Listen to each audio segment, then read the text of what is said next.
increasing role of money in politics has continued to fuel skepticism. Additionally, the growing number of post-election litigations has led to debates on whether the judiciary is playing a greater role in determining election outcomes than the voters themselves. While many Nigerians still believe elections are a legitimate means of choosing leaders, a significant portion remain disengaged, raising questions about the effectiveness of voter education and the existence of deeper structural challenges. The issue of inclusivity also remains prominent as Nigerians in the diaspora continue to feel disconnected from the electoral process. Meanwhile, reflections on the 2023 general elections highlight key lessons on election management, transparency, and credibility. As conversations on electoral reform continues, the question remains, what is the single most important change that could restore confidence and strengthen Nigeria's democracy? I am Ezenwa Wagu. Welcome to Electoral Reform Half Hour on NTA News 24 Abuja. This program is brought to you by the Peering Advocacy and Advancement Center in Africa, PACA, with support from the MacArthur Foundation. Our guest tonight is Dr. Itia Otabo, Director of Strategy, African Center for Leadership Strategy and Development, Center LSD. Itia is a seasoned strategic management professional with over 30 years of diverse career experience. He holds a BSc in chemistry from the University of Ibadan and an MBA in strategic management from Ogun State University. A fellow of both the Institute of Strategic Management, Nigeria, and the Mentoring and Career Development Institute. He is also a certified learning and development specialist and a founding member of the Learning and Development Network International, Nigeria. Itia, you're welcome to the program. Thank you, Izzy, for having me. So we just went through your rich resume, and you've been deep around, strategic management, leadership, and all of that. So what do you see generally as perhaps the most important, I don't want to use challenge, the most important shift that we have seen in our election, from at least 1999 to date? Thank you, Izzy. I think to just dive into that question is to look at what happened prior to our 2023 election. I think if you look at the trajectory from 1999 that got to 2015 election, that landmark election that we had, then 2019 and going to 2023, you will notice that there were certain things that became evident when it comes to even the citizens' approach and the citizens' desire when it comes to our election. I think there was a convergence of heightened interest in wanting to shape the next phase of our electoral journey. And I think two things were very, very important that played out at that period, and I think is beginning to shape the next phase of our electoral journey, and that was the issue of technology. At about that same time, there was the high call for an introduction of technology into our electoral system. And that call became so heightened that even the National Assembly, in formulating the Electoral Act 2022, had no choice really but to try and inculcate that into that process. And what that did was that it became a rallying point in galvanizing, especially our young populace, especially those who were voting for the first time. It became an impetus, a kind of incentive for them to engage the process. So you saw that there was a lot of enthusiasm, a lot of interest by a wide range of people, with the hope and with the very belief that this time around in 2023, we're going to experience a very close alignment between what the people will go out to express and what the results will be. And I think that, for me, that was a threshold. That was a turning point for us as a country. And as we begin to look at, and I'm sure as we begin to interrogate some of these things here, you are going to find out that that, for me, was the major shift. Absolutely. And so you look at, in terms of that interest, Yes. renewed, heightened interest that you talk about, following it was also the issue of fake news and misinformation. Exactly. What did you think that meant for? Now, you will find out that's what I was saying, that you find out that with that interest and with the introduction of technology, I think that there was a mismanagement in terms of putting out there exactly what technology was supposed to do and what technology at the end of the day actually achieved.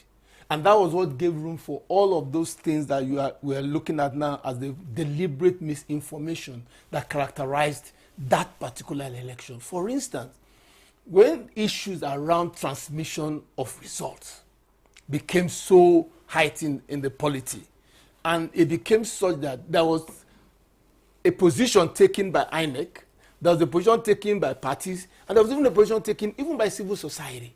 So at the end of the day, it was who was actually giving the right information. Who was actually giving the right information.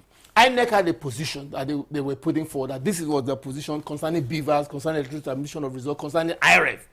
The political parties had a different interpretation of what they believed that the electronic transmission was supposed to be. Even the citizens, based on who they were listening to, had a different perception. So it depends, therefore, now what you will now define as the fake information or misinformation that was going on. But one thing that we cannot lose sight of is the fact that it was a threshold in our political evolution, in our electoral system, and in our election management. So how much will voter education contribute in mitigating the effects of fake news and misinformation? It's the root. But unfortunately, I always posit that we do voter education, maybe 1 year or maybe 6 months or maybe 8 months to the election.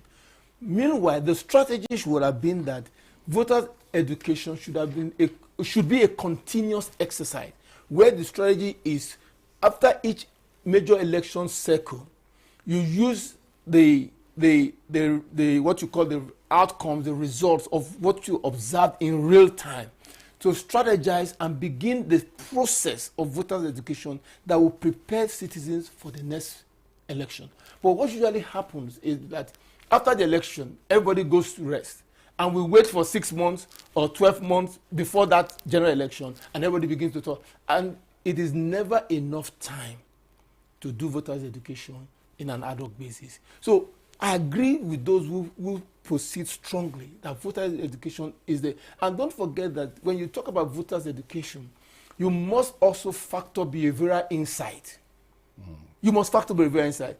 The average Nigerian voter as of today has a peculiar behavioral instinct towards election. And if you notice that instinct, that behavioral instinct, is not going to augur well for our democracy, how do you change it? And to change behavior is not something you do in 12 months. It's not something you do in 6 months. It must be a calculated attempt that is based on using established scientific rules and practices to change. And it usually takes a while. So I think that those are the missing gaps that we're not doing when it comes to our elections. There are people who think that the structural challenges that we face deals a deadly blow on the avalanche of, information on election that is thrown out. We are here on electoral reform, 1 year, 2 years to the election, but poverty, infrastructural deficits, and the general challenge of, living condition of the majority of people in the country has something to do with what they even receive in the first instance. So how do we, message in a way that takes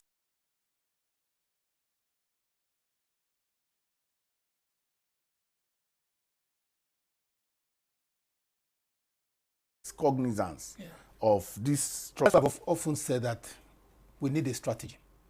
I've often said that you cannot work a strategy in 6 months. I agree with all of those structural deficiencies that you've mentioned. And that's why I've said that if you have a strategy in place, it's not a 1 year cycle thing. It's not a 2 year cycle thing. And I've also mentioned behavioral insights as a vehicle, as a mechanism to change all of those things. Now, all the things that you've mentioned, poverty, low level of education, and all of those things, they are things that you cannot deal with one by one on its own. You must be able to apply a system approach. Why do people take 10,000 naira at a polling unit to vote for a candidate? Why? You must interrogate that. Now, the reason why they take that money is because there is that behavioral instinct that, okay, if I take this one now, it might be my only gain in the whole 4 years of election.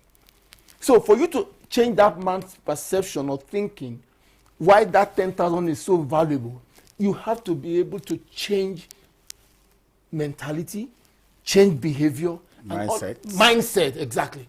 And all of those things are things that you do in a systemic and strategic way. So I'm saying here that that's where we have been lacking. We normally will apply an ad hoc effect, an ad hoc approach. Like somebody said to me, an ambulance approach. And then once we do, after the election, everybody goes back and wait for the next 4 years. It will not work. And that, for me, has been the missing link. But if you have a strategy in place, even if by the next cycle, you don't have full... And I'm excited, really excited about it. But let's go to, how, litigation happy our people are. Yeah. And the rising conversation about whether judiciary is determining, outcomes of elections than the voters themselves. Yeah. And I know that you follow this kind of conversations. What do you make of it?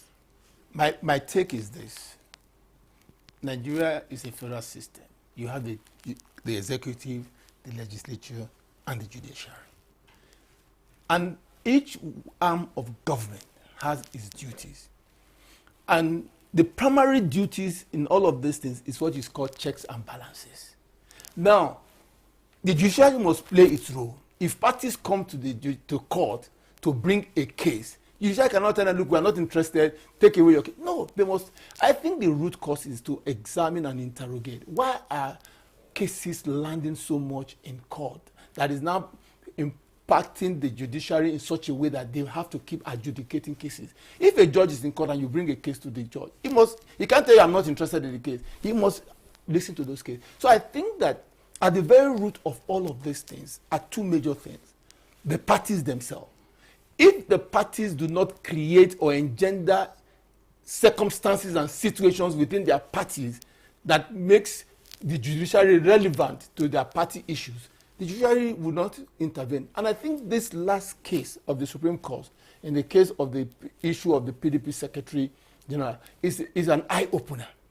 And the Supreme Court saying to the parties, go back and exhaust the internal processes and mechanisms in your party that deals with such issues. If the parties, with their own constitution, that they are practicing themselves, they cannot use that constitution to do the issues, then I won't blame the judiciary. So if you come to court and you are free to go to court, if you do an election and you feel that you didn't get a fair result, that's where the court is. So the same thing, if the electoral systems are such that it gives room, it gives less room for people to have a case to answer, then the judiciary will not have anything to adjudicate. That's my point. Yes, the Supreme Court judgment you referred to is also threw up a new conundrum in terms of factionalization. Yes. But we'll go on a short break. Yes. Electoral Reform Half Hour.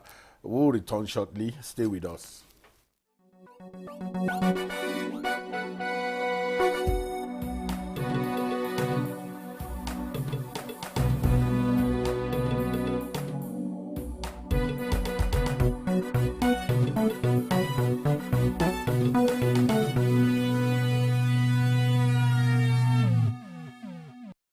Glad to have you back. We've been speaking with Itia Otabor, the Director of Strategy of Center LSD, the African Center for Strategy, Leadership and Development. Some Nigerians in the diaspora, continue to feel disconnected, especially not being part of the electoral process. And the clamor has continued to get into what people call diaspora voting. And there are a lot of people who are saying, yes, there are a greater percentage of Nigerians who live outside the shores, contributing, paying, remitting, and, huge amount of money into the country. But they have no say in. So we are in the throes of amendment of the Electoral Act. And do you think that is something that we should, consider?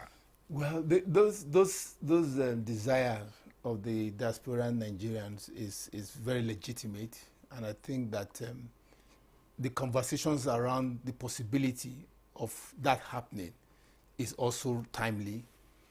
But I don't think that personally that we have maybe I could use the broad word infrastructure to be able to handle that.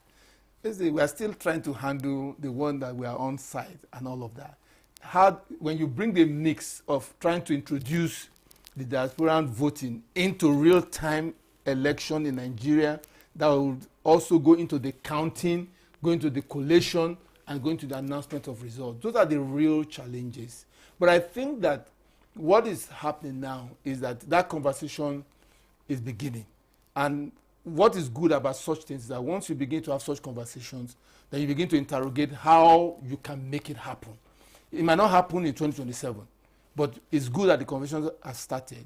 But I think that while it is legitimate for every Nigerian to feel that he needs to have a say in who becomes the president and other positions in Nigeria, but I just do not, my personal view, think that we are ready yet to be able to entertain that. If there's a technology that comes into play and is able to integrate diaspora voting with what we're doing here, all the good. But I just think that probably we're not just ready. But it's a good conversation starting. What more measures do you think will promote inclusivity?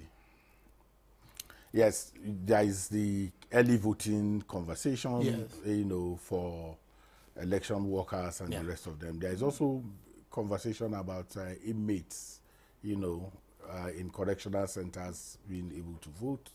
And some also have what they call absentee voting.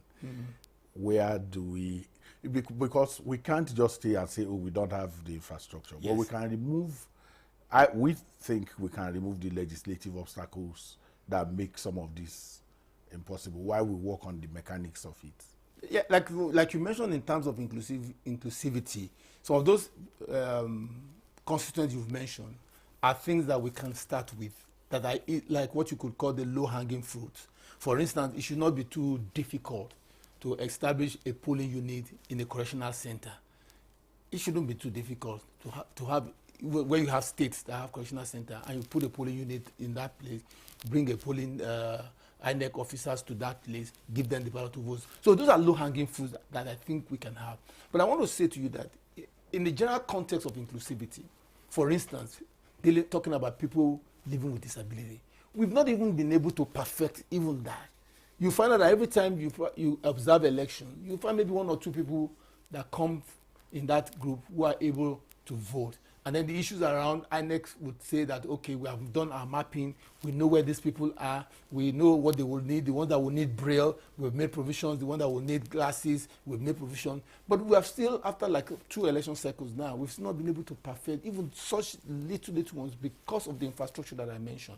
And as I said to you, I'm a little bit very skeptical about having diaspora voting now. But I agree that there are certain constituents that we can have as low-hanging fruit. I agree that, for instance, the military officers or those who will be the security men that will be deployed during elections, those are people that we can have a mechanism for them to vote before they are deployed, and their ballots can be secured and a system can be put in place to ensure that ballot that they voted is able to get into one polling unit or into one collation center and can be added to the overall. So I agree that inclusivity is a big thing. But like I said, let's start with the low-hanging fruits, and then we can begin to progress into the much more tougher ones. Thank you so very much. The heavy role of money in our elections, whether from the primary elections, which is really the stronger part of the election, where you see delegates vote buying, and then you come to the general election, you see, all kinds of inducement, voter inducement. What do you think we can do in the light of the reforms that we're thinking about? And I'm not talking about legislative reforms. I'm talking about electoral reforms in its true sense. What do you think needs to happen to be able to ensure more credible, transparent elections? It's behavioral change. Citizens' behavioral change. And that behavioral change is also tied to the larger society. And that's why I've said that if you can't do it in 6 months, in 8 months. And one of the greatest things that promotes what you've just analyzed now is the fact that we all know that it happened.